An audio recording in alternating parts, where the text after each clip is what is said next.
আউযু বিল্লাহি মিনাশ শাইতানির রাজিম বিসমিল্লাহির রহমানির রহিম। আমার অনেক ভক্ত আছে, অনেক মুরিদ আছে যারা প্রতিনিয়ত আমার কাছে একটি অভিযোগ করে যে মনের মধ্যে যে নেগেটিভ চিন্তা আসে এটা কিভাবে দূর করবে। কতবার বলে দিছি, তারপরও বারবার একটি কথা জিজ্ঞেস করে। নেগেটিভ চিন্তা মানে হচ্ছে ওয়াসওয়াসা। মনের মধ্যে নেগেটিভ চিন্তা আসা এটা স্বাভাবিক, প্রত্যেক মানুষেরই মনে নেগেটিভ চিন্তা আসে, কিন্তু নেগেটিভ চিন্তাকে প্রশ্রয় দিতে হয় না। আর কিছু সংখ্যক মানুষের অভ্যাসে পরিণত হয়ে গেছে, সবসময় খারাপ চিন্তা করে। আপনি তাকে যা জিজ্ঞেস করবেন তার নেগেটিভ চিন্তা সে করবে। এইরকম মানুষ থেকে নিজে দূরে থাকবেন। আপনি যদি কাউকে জিজ্ঞেস করেন যে আমি প্রবাসে যাব চাকরির জন্য, বলবে না যাইও না, অনেক মানুষ প্রবাসে গিয়ে লস খাইছে, তুমিও গেলে লস খাইবে, এরকম বলবে। যদি বলেন আমি বিয়ে করব, বলবে না না বিয়ে করো না, এমন কোন মানুষটা আছে বিয়ে করে সুখী হয়েছে।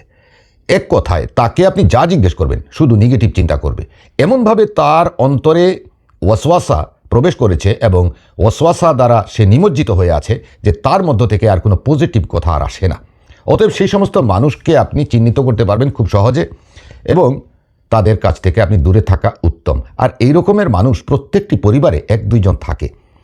তো আমার যারা ভক্ত আছে তারা বারবার আমাকে একটি বিষয় নিয়ে জানতে চায়, যেটি হচ্ছে নেগেটিভ চিন্তা বা ওয়াসওয়াসা আসলে কি করব। ওয়াসওয়াসা আসা, নেগেটিভ চিন্তা আসা, আগেই বললাম যে এটা স্বাভাবিক, কিন্তু এটার বিভিন্ন আমল আছে এটা দূর করার। আজকে একটি সহজ পদ্ধতি বলে দিচ্ছি, মাত্র 2-3 মিনিটে এটা দূর করে দেওয়া যাবে।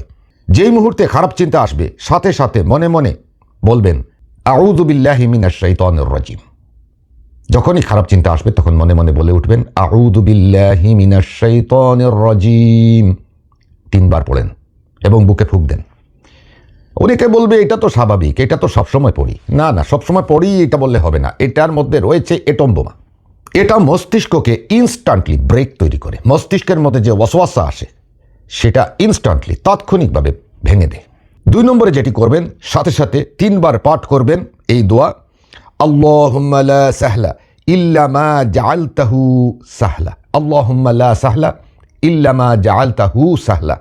এটার অর্থ হচ্ছে, হে আল্লাহ, আপনি যেটাকে সহজ করেন সেটাই সহজ। আল্লাহ যেটা আপনার আমার জন্য নির্ধারণ করেন সেটাই মেনে নেওয়া উচিত এবং সেটাই সহজ। আল্লাহ যা সহজ করবেন সেটাই সহজ। এই দোয়া 3 বার পাঠ করতে হবে, বুকে ফুঁক দিতে হবে। এটা কি করে? এটা নেগেটিভ চিন্তার চাপ কমিয়ে দেয়, এটা সায়েন্টিফিক্যালি গিয়ে কাজ করে। 3 নম্বর ধাপটি হচ্ছে বুকের উপরে ডান হাত এইভাবে রাখতে হবে এবং 7 বার পড়তে হবে চোখ বন্ধ করে, হাসবি আল্লাহ লা ইলাহা ইল্লাহু, হাসবি আল্লাহ লা ইলাহা ইল্লাহু, হাসবি আল্লাহ লা ইলাহা ইল্লাহু। বুকের মধ্যে হাত রেখে 7 বার হাসবি আল্লাহ লা ইলাহা ইল্লাহু পর্যন্ত পাঠ করতে হবে এবং বুকে 7টি ফুঁক দিতে হবে। ইনশাআল্লাহু তাআলা তাৎক্ষণিকভাবে মনের মধ্য থেকে যত নেগেটিভ চিন্তা আছে, যত কুমন্ত্রণা আছে, ওয়াসওয়াসা আছে, দূর হয়ে যাবে। এরপরে যদি দেখা যায় যে ওয়াসওয়াসা আসে তাহলে অতি সত্বর মেডিকেলে গিয়ে হয় ব্রেন না হয় হার্ট অপারেশন করাতে হবে, কারণ এটার মধ্যে দূষিত কোনো পদার্থ হয়তো ঢুকে গেছে। এই আমলের পরে আর ওয়াসওয়াসা আর নেগেটিভ চিন্তা থাকার কথা নয়। তবে যারা সেটি করবে না তারা ইচ্ছাকৃত ওয়াসওয়াসা এবং নেগেটিভ চিন্তা করার জন্যই তারা পয়দা হইছে বা তারা এটা করার জন্যই তারা সবসময় রেডি থাকে। এরকম অনেক মানুষ আছে, সবসময় খারাপ চিন্তা করতে ভালো লাগে, সবসময় নোংরা বিষয় নিয়ে চিন্তা ভাবনা করা, এটা তাদের একটা শখে পরিণত হয়েছে। তাকে যদি আপনি 1000 বারও বলেন যে তুমি নোংরা চিন্তা করো না, সে নোংরা চিন্তা করবেই। এটা তার অভ্যাস। এই জন্য এদেরকে কি করতে হয়? ডাক্তারি চিকিৎসা প্রয়োজন, কারণ এটা কোনো রুহানি রোগ হতে পারে না। সে ইচ্ছাকৃতভাবে সে এই কাজটি করছে, তার মন মানসিকতা অটোমেটিকভাবে সেটা আনছে না বা সেটা কোনো ওয়াসওয়াসা থেকে আসছে না, সে নিজের ইচ্ছা থেকে করছে। অতএব সে অপরাধী। তাকে ডাক্তারি চিকিৎসার মাধ্যমে ঘুমের ওষুধ বা কিছু খাওয়াইয়া তাকে ঘুম পাড়াইয়া রাখতে হবে দীর্ঘদিন।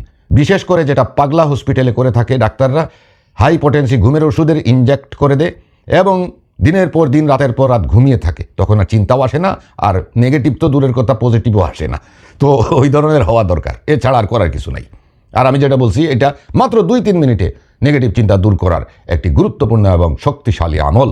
ইনশাআল্লাহ সবাই করবেন এবং কমেন্টের মধ্যে আমিন লিখে যাবেন, চ্যানেলটি সাবস্ক্রাইব করে দিবেন এবং বেল বাটন প্রেস করে দিবেন ইনশাআল্লাহু তাআলা। আল্লাহ হাফিজ।